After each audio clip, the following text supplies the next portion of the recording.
Hey, welcome back to the channel, my fellow weather junkies. I'm your host, Greg Majeski, your personal weatherman, bringing you the weather without all that social media hype here on your Friday. Yeah, you made it to the end of the week here on Friday, October the 25th, 2024. Let's go ahead and first, before we get going, I do want to invite you to go ahead and scan this QC code. I've been doing this all month for relief efforts for Hurricane Helene as well as Hurricane Milton. Go ahead and scan that code if you'd like to make a donation to help those for some of the recovery efforts. I really would appreciate it. Let's go ahead and take a look and see what's tracking with our forecast. As I'm going to give you an update here, and it looks like a warm Halloween, especially in the east. But for you folks out in the west, a little bit of a different story. We'll kind of give you an idea what those temperatures are going to look like for those trick-or-treaters there on Halloween. And then drought conditions, yeah, they're definitely expanding across a big part of the country. Hopefully with a bit of a pattern change expected as we go into the month of November, we can kind of beat back some of those drought conditions across the country. And we're going to talk about the tropics. Still some uncertainty out there as well. It still looks like we may get something to develop as we head into the month of November. And we're going to give you an idea of the latest on the thinking on that. Now, before we get going, first, I do want to thank the new subscribers to the channel. Welcome aboard. And if you haven't yet subscribed, come on, please come on board. Hit that subscribe button, hit that notification bell so you're alerted on future content. And if you like what you see, it helps with the YouTube algorithm, please give me a thumbs up, leave me a comment down below. I really do appreciate your assistance in helping to grow the most effective weather channel out there on the YouTube universe. All right, let's go and take a look right now at our current drought conditions here across the country as we're looking at the latest conditions load up here. Big part of the country here, and this is the latest as of yesterday, still seeing the drought conditions starting to expand here. Many areas, like some areas down here in the southeast, to give you an example, Atlanta, Georgia hasn't seen a single drop of rain for the entire month of October. It looks like they're going to finish with a big goose egg in their rain gauge here for the month. So these have been expanding, but again, with a little bit of a pattern shift coming our way, hopefully we can beat some of this back, especially here in the middle of the country and out toward the west as we go through the forecast period. Now, satellite imagery showing we got a frontal system moving here across the Great Lakes. Got some rains there across Michigan going into Ohio. We got another big storm system here off the west coast getting ready to move on in, but still very quiet from coast to coast, from the Carolinas back toward California. Northeast also looking pretty good here on your Friday as we wrap up the work week. All right, let's look at your current surface map. Again, we got that rain moving in across the Great Lakes. Much colder here in the plains. Look at the 20s and 30s out here, even 20s out here in the Intermountain region as well. We've got this old frontal system here, and we're going to get another one that's going to kind of sweep through parts of the south, kind of cool things down just a little bit for you folks here in the southeast. But again, the most of the eastern half of the United States, the trend is really for warmer temperatures, and it's really going to establish much below normal temperatures out here in the west as we go into the month of November. That's the way the forecast trend is looking right now. Now, we are looking at some foggy conditions down here across portions of Louisiana and Texas. Got a couple of these little freeze warnings out here in Colorado and out here into Kansas and Nebraska, but really that's about it. It's pretty quiet out there. A little high wind advisory up here in Montana. Pretty quiet here for your Friday. All right, let's look at some of that rain. A little close up here across Detroit. Get some rain here from Detroit down toward Toledo going into northern Ohio. Looks like some rain will be moving into Cleveland a little bit later for this morning, so watch out for that there as folks get on the highways here for today. Let's look at your current weather city of the day as we get the camera to pan around here. We're going to Miramar Beach, Florida. Boy, it's actually a good-looking beach day out there. This looks like it's going to be a sunny day. I think it's actually a perfect beach day, I would say. Looking for high temperature there with sunny skies, about 79 degrees for an afternoon high here at Miramar Beach, Florida.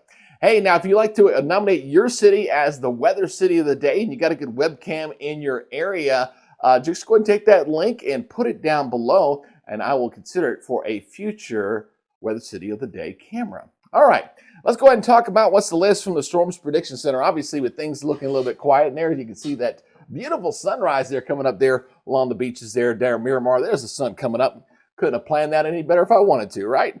All right, let's go ahead and take a look at the Storms Prediction Center Day 1 outlook. We are looking at a general thunderstorm threat here.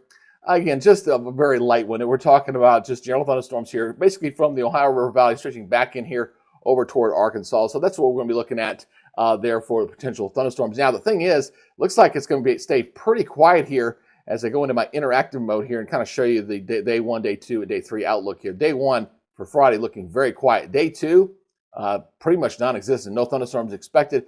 Day 3, except for the west coast, basically from Washington down to the Oregon coast as that next storm system comes in. That's the only place that we're looking at for thunderstorms to be an issue. So at least for the next few days, looking quiet. Now, I don't believe it's going to stay that way next week, folks. I think these maps are going to look a lot different. We may have a couple rounds of severe weather, and I'm going to show you that here with some of the model outlooks here in just a second.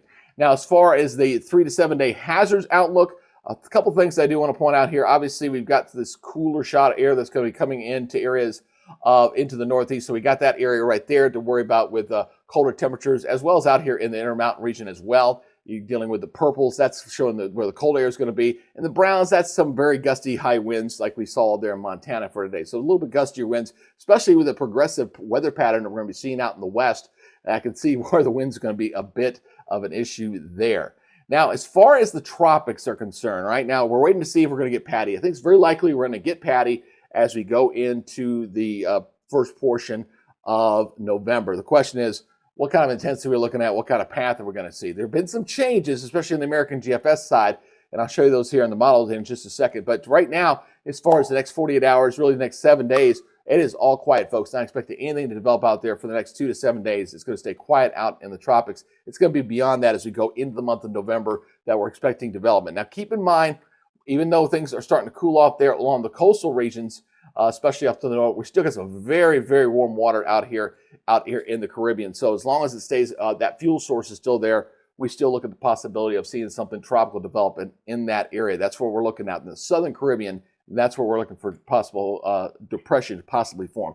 So here is the ECENS ensemble model. Again, we're going to be watching that area down in the southern Caribbean. That's where we're kind of looking at right now, is this area down in here. And right now, my thinking is if anything develops out there, I think it's going to be kind of heading up in this general direction, okay? I don't know if it's going to kind of swirl into the Gulf or not. The American GFS model was trending it, trying to bring it into the Gulf. Now, this morning's runs is kind of saying, no, I think it's going to go more out to the north and maybe heading over toward Cuba, the Bahamas, and then heading on out to sea. And that's kind of where I'm kind of leaning toward. And still, the European model still not doing a whole lot with this system as we go into early November. So hopefully we'll keep it away from the continent of the United States. And I know that we've seen some postings on social media blowing up a big hurricane, bringing it into the Florida Gulf Coast area again. I was like, hold on, guys, it's still way, way too far out. And again, I'll raise the red flag here if I think it's going to be something significant. Right now, I still don't think it's going to be a big deal for us. Let's go ahead and check out those models here. First, we're going to take a look at the European model here. This is your main sea level pressure. Where you see the blues, that's falling pressure. Yellows, that's your higher pressure, right? Okay, so we're going to be looking here at the European model. You notice a lot of yellow in here, and what that means is you got a lot of high pressure in here, folks. That right there means, yep, we got high pressure and control, at least going into this upcoming weekend. It's going to be quiet, that's for sure. Now, watch that timestamp in the upper right-hand corner as we go on by here. Again, that trend kind of continues along the southeast with high pressure and control. We go into next week, then we start to notice some changes here. Oh, look at this. Here we got a little bit of this blue starting to show up down in here as this starts to move into the Caribbean.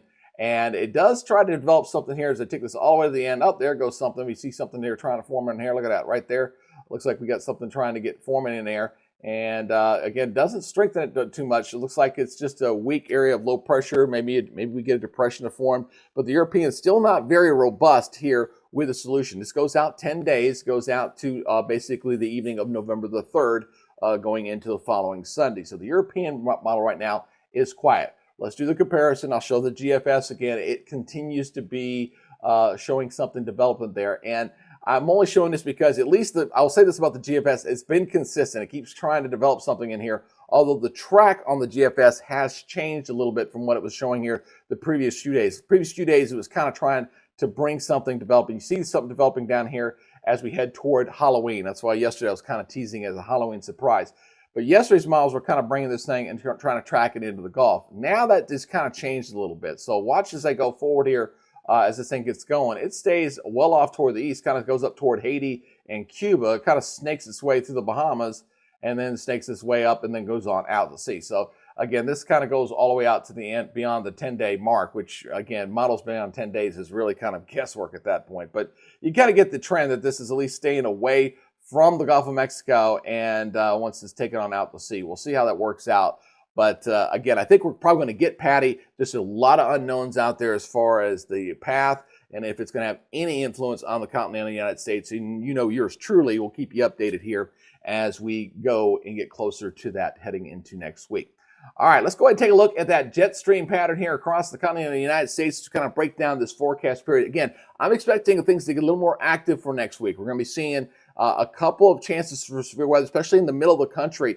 The west is going to stay cold and active. The east, not so much. It's just the pattern is where the troughiness of the big dips in the jet stream are going to be predominantly here in the west. So let's go ahead and watch this piece of energy. This is what we're going to be watching. This is our first piece of energy back here up the west coast. It's going to be diving in around here, and that's what's going to be bringing in that first round of active weather as we go into Tuesday and Wednesday of next week. So as we watch this big dip in the jet stream for going into Monday and Tuesday, you see a nice big trough here dipping down in here. And as this energy begins to eject, we'll be watching this area out in front of it. It's going to be quite warm, folks. It'll be record-breaking high temperatures, I think, out there in plains. We're looking 30 degrees plus above normal with this. And I'll show you the temperature profile in a second. So we're going to get a classic clash of the air masses as this piece of energy ejects on out and moves into the Great Lakes. So we'll be watching for some of those storms obviously get up into this area as well. Then we got another piece of energy beyond this one that'll come in going into the weekend. So we got two rounds of weather to watch as this one pulls on out. Then we see another piece of energy kind of ejecting on out here again. We'll see that again in the same general area, and then another one coming in there. So it's a very active pattern here in the west. Not so much here in the southeast, staying quiet, staying dry, unfortunately. You'll get a few rain events here across the northeast as we go into the next 10 days, but really it's going to be mostly west. And there's, again, another big dip in the jet stream. Now, the one thing I will say, this is what we call a positively tilted trough, which is not really indicative of getting any major storm systems. They tend to be fairly on the weak side. But because we're so warm out in the plains, as these energies kind of eject out and we get the clash of the air masses of the colder, drier air and the warmer air out ahead of it, you're going to get some thunderstorms regardless of the pattern being a little bit positive. You're going to get them. Obviously, they'd be a lot more severe if it was at a negative tilt. And when it's a negative tilt mode, you get a lot more spin in the atmosphere. So that's the difference between a positive and negative trough as it kind of kicks out there into the middle of the country. Let's look at that precipitation. Let's go and break this down here. As again, we're tracking here this morning. Obviously, we got that one little disturbance here coming across the Great Lakes, quickly moving into the northeast as we go here in today. Kind of weekends on off there. Looking very quiet there for any day on Friday. Going into the weekend, Saturday, not looking too bad from coast to coast. You got any plans here for the weekend? We'll be a little bit cooler here across areas of the northeast. Got a little bit of that cold shot there up that way, and it'll back the temperatures off a little bit, even for the mid-Atlantic and the southeast a little bit, as we get a little bit of a wedge that's set up there across the eastern portion of the United States. That'll funnel in some of that cool air down the eastern half of the Appalachians. We call it the wedge, just so you know what that means. And at the end, we'll watch that next storm system come in off the west coast. That'll be the one heading into next week as that energy begins to pull on in here. So it'll be kind of swinging on this way. And as it does so, and it runs into that very warm, juicy air out ahead of it, we'll see the thunderstorms begin to break out here out into the plains. So as we go late on to Tuesday, again, we'll see that energy begin to come out of the Rockies. We're going to be watching this area right in here as we go in towards your Wednesday. So it's a little bit slower than what we were seeing yesterday. So this kind of pulls on out. Here's those thunderstorms breaking out here going into Wednesday. And throughout the day Wednesday, we'll be watching this zone for potential active weather. Couldn't rule out a few isolated tornadoes with this as well. I don't think that's out of the realm of possibility here. But that mass begins to move around throughout the day, Wednesday and into Wednesday night. You're seeing those thunderstorms lining up there from the Great Lakes down toward Texas. As you see a little pocket of that cold air kind of bumping into that very warm air that'll be pumped out ahead of this as this moves on. And as it moves to the east, after this point, it'll begin to weaken. And again, we got a little bit of ridging here in the southeast. Just can't seem to break that down there. That's kind of keeping the southeast from getting a whole lot of precipitation. That's in my neck of the woods, just so you know. So no rain there. And then our next system pulls on out. Again, boom, there again. We got going into Saturday. There's our next round of potential severe weather. Again, when I'm talking severe weather with both these systems, I'm talking probably marginal to slight. So we're talking, I don't see a big enhanced or big super outbreak, nothing along that level, but a slight risk of severe weather, I think, for both of these systems as we go into next week. So again, you're looking at Wednesday and then going into Saturday of next week to see that. So we're talking about October 30th and then going into November 2nd. And then this kicks on out. And then we'll see things settle down. We still got, looks like a little disturbance here across areas of the southwest. Let me get my little highlighter here with some rain there. And then you got that old decaying front kind of sitting through there as well. Looks like some pretty cold air up here starting to amass across the northern border. We'll see if any of this is going to eventually kind of break free or not as we go beyond the 10-day. We'll see how that works out. Again, 7 to 10 days, the models tend to change a little bit, especially the further out in time you get. All right, let's talk about the temperature clashes here. Again, we're looking at reds and blues. Reds, that temperatures are well above normal for this time of year, and the blues. We're talking about surface temperatures here. Obviously, as we're looking ahead here, and I'll take this forward just a little bit. We'll take it up to what we're seeing right now. So again, you got a little bit of cooler weather here across New England, a little cooler out in the west. And the big trend here, folks, is that a lot of folks out here in the west are going to be seeing temperatures well below average. I'm going to show you temperatures what I'm expecting for Halloween as well here in just a second. So you want to stick around for that. Just hold on one second as we're going to talk about these clashes of these air masses as we go through the time. So this upcoming weekend, got a nice little cool shot here going into Sunday morning here across areas of the Midwest and the Northeast. So a little bit cooler there.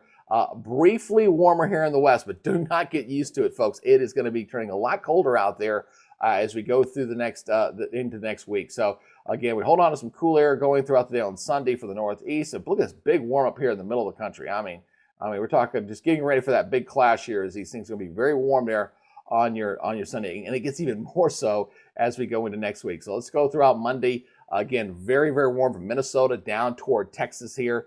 I get that. You're seeing the colder temperatures returning here in the west, and it's going to be those clashes that is going to set up those thunderstorms to evolve as we go into next week. Look at this big warm up there. We're probably going to see record highs, I think, on Tuesday and Wednesday across the middle portion of the country. I don't think there's any doubt about that. You see the frontal system right there, pretty sharp dividing line there. Look how cool it is out in the west, and that's going to stick around. Doesn't appear to be going anywhere as we go through next week. So as this goes on through, we see that frontal system very warm out ahead of it. Very chilly out there in the west. Look at Wednesday morning. I mean, it's unseasonably cold air out here in the west. And again, you got that frontal boundary sitting right through there. Very sharp dividing line between the very warm air. And even when the front goes by, because a lot of that cold air in the west is just not going to progress off to the east very, very far. It's just kind of get stuck out there. It's still going to be a little bit above normal behind that front. But you see it kind of move on by. We got a little piece of cool air kind of moving over the Great Lakes. It's that frontal system moves on by for Friday, and then we got another warm-up again out of that head of that. Remember, we got 2 rounds here. This is going into Saturday, another big warm-up. Again, clash of the air masses between the cool air and the warm air out ahead of it. So we got 2 different zones to watch for active severe weather next week, and then that pulls off toward the east. But the trend is definitely staying very chilly out here in the west, and generally mostly warm here in the east over the next 10 days going in towards November 4th and November 5th. Now, as far as Halloween, let's go ahead and talk about that. I'm going to break these down by the zones. I do want to get this in and show the Halloween temperatures here. So for you folks in the east, this is looking at about 7, 8 o'clock at night, but you'll kind of get the gist here. So a lot of areas here in the east, all the way from the northeast, all the way to the southeast, 60s and 70s. It is going to be a warm one for a lot of the trick-or-treaters there. Now, for our friends there in the central portion of the country, well, different story there in the central. It's definitely going to be a little cold and nippy up here, 30s and 40s across areas of Minnesota down toward Nebraska. It's going to be kind of nippy there. And then for the folks in the west, it is just going to be quite cold. The Intermountain region, a lot of the trick-or-treaters, they're going to be definitely bundling up with the coats, that's for sure. A lot of 30s out there for the trick-or-treaters with temperatures falling throughout there. If you want to stay warm, let's go to Southern California. They're in the 70s. They can handle that. Not looking too bad there. 60s most likely for trick-or-treaters there as well. So let's go ahead and wrap everything up. Let's take a look at that climate outlook again. We kind of looked at what we're expecting here for the next 10 days, and let's see if that kind of lines up with what the Climate Prediction Center is showing here as we're looking at very warm weather here in the east, cold here in the west. Now, looking at what I'm seeing with the model trends here, this goes from the 30th through the 30th of October through November 3rd. As we go out to days 8 through 14, the 1st to the 7th, it starts to warm up near normal. I think this is probably this map here. These came out yesterday. This one may change here because it looks like the trend here is for this to really continue to maintain below normal temperatures in the west, but still very warm and mild here in the east. So this is probably the one map I think that may change later today when the new one comes out late this afternoon. All right, as far as precipitation, this is the good news here. Again, I showed you those drought conditions big time across the country. So we're going to get a little more progressive here. We got a couple rounds of rain coming this way, help beat back those drought conditions a little bit. Still a little dry here on the East Coast, but at least we're getting the rain chances back in here going through November 3rd. And then finally going out to November 7th, at least we're near normal precipitation, still above normal here in the middle of the country. So at least the dryness has been there for most of the month of October. We're going to beat back here a little bit as we start to make that transition in November. And sometimes, like we said, November is sometimes referred to as our secondary severe weather season. We do have a couple of rounds, obviously, of severe weather we got to watch for next week. So looks like things are going to start getting a little more active. We got to keep an eye on the tropics. We got to see what's going to go on with that. But obviously, we got to see what's going to go on with our severe weather for next week. Going to get a little more active, that's for sure. And of course, if you like to get these dailies in your weather YouTube feed, or in your YouTube feed, I should say, go ahead and subscribe to the channel. Get that subscribe button, hit that notification bell, and if you like what you see, again, leave a comment down below. This is free, man. It's a free service. It doesn't cost you anything. Just get that subscribe button. I appreciate you here joining us here on the Weather Nerds family. All right, hey, I got a big thing I'm working on here for next week. Hopefully we'll get it posted by around Halloween time, or maybe the day before. We'll see how it goes. It'll be referred to as Weather Nerds Extra. It's going to be a nice little cross discussion. I've got probably about 100+ years of weather experience coming your way. So we're going to discuss the hurricane season 2024. We're going to talk a little bit about social media and some of the positive and negative influences we've seen this season for the meteorologists across the country. I think it'll be a good topic, and hopefully you'll get to check that out. All right, that's your update for now. You guys take it easy. Be good, stay safe, and we'll see you next time. Bye, guys.